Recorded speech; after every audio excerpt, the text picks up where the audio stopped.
Assalamualaikum warahmatullahi wabarakatuh. Perkenalkan, saya Khairatul Amalin, CGP Angkatan 8 dari Kabupaten Banyuwangi. Saya di sini akan memaparkan koneksi antar materi modul 2.1 yaitu pembelajaran berdiferensiasi. Pembelajaran diferensiasi adalah usaha guru untuk menyesuaikan proses pembelajaran di kelas untuk memenuhi kebutuhan belajar individu murid. Pembelajaran berdiferensiasi adalah serangkaian keputusan masuk akal atau common sense yang dibuat oleh guru yang berorientasi kepada kebutuhan murid. Bagaimana pembelajaran berdiferensiasi dapat memenuhi kebutuhan belajar murid dan membantu mencapai hasil belajar yang optimal? Menurut Tomlinson 2001 dalam bukunya yang berjudul How to Differentiate Instruction in Mixed Ability Classroom menyampaikan bahwa kita dapat melihat kebutuhan belajar murid paling tidak berdasarkan 3 aspek. Yang pertama yaitu kesiapan belajar murid. Yang kedua, minat murid. Yang ketiga, profil belajar murid. Kesiapan belajar atau readiness adalah kapasitas untuk mempelajari materi, konsep, atau keterampilan baru.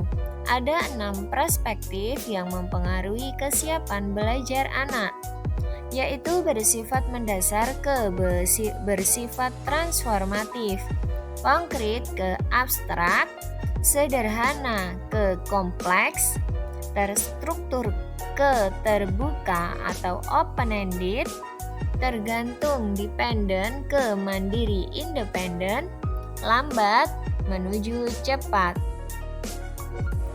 Aspek yang ketiga adalah minat anak. Minat merupakan suatu keadaan mental yang menghasilkan respon terarah kepada suatu situasi atau objek tertentu yang menyenangkan dan memberikan kepuasan diri. Minat dibagi menjadi 2. Minat situasional merupakan keadaan psikologis yang dicirikan oleh peningkatan perhatian, upaya dan pengaruh yang dialami pada saat tertentu. Yang kedua, minat kecenderungan individu untuk terlibat dalam jangka waktu lama dengan objek atau topik tertentu.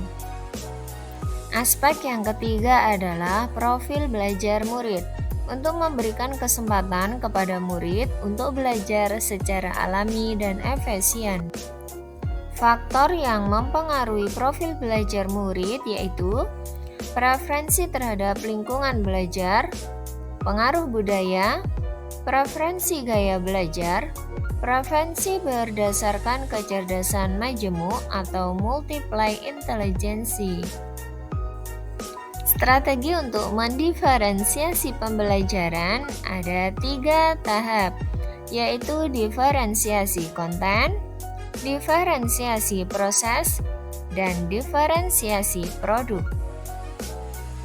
Keterkaitan antara modul 2.1 dengan modul sebelumnya adalah dengan modul 1.1, keterkaitannya adalah untuk melakukan pembelajaran berdiferensiasi, maka guru harus berusaha memenuhi kebutuhan belajar murid sesuai dengan kodrat alam dan kodrat zaman berdasarkan filosofi Ki Hajar Dewantara. Keterkaitan dengan modul 1.2 adalah dalam melakukan pembelajaran berdiferensiasi, guru penggerak harus berpihak pada murid, reflektif, mandiri, kolaboratif, dan inovatif agar dapat memenuhi kebutuhan murid. Dengan demikian, guru penggerak dapat memimpin pembelajaran. Hal ini sesuai dengan peran guru penggerak. Keterkaitan antara modul 1.3 adalah pembelajaran berdiferensiasi dapat menjadi salah satu strategi untuk mewujudkan visi guru penggerak yang berpihak pada murid. Keterkaitan antara modul 1.4 adalah dalam pelaksanaan pembelajaran berdiferensiasi antar guru dan murid harus ada kesepakatan kelas terlebih dahulu agar proses pembelajaran dapat berjalan dengan baik sesuai dengan nilai-nilai budaya positif. Demikian pemaparan dalam koneksi antar materi modul 2.1. Semoga menginspirasi. Demikian, terima kasih. Wassalamualaikum warahmatullahi wabarakatuh. Salam dan bahagia Bapak Guru hebat.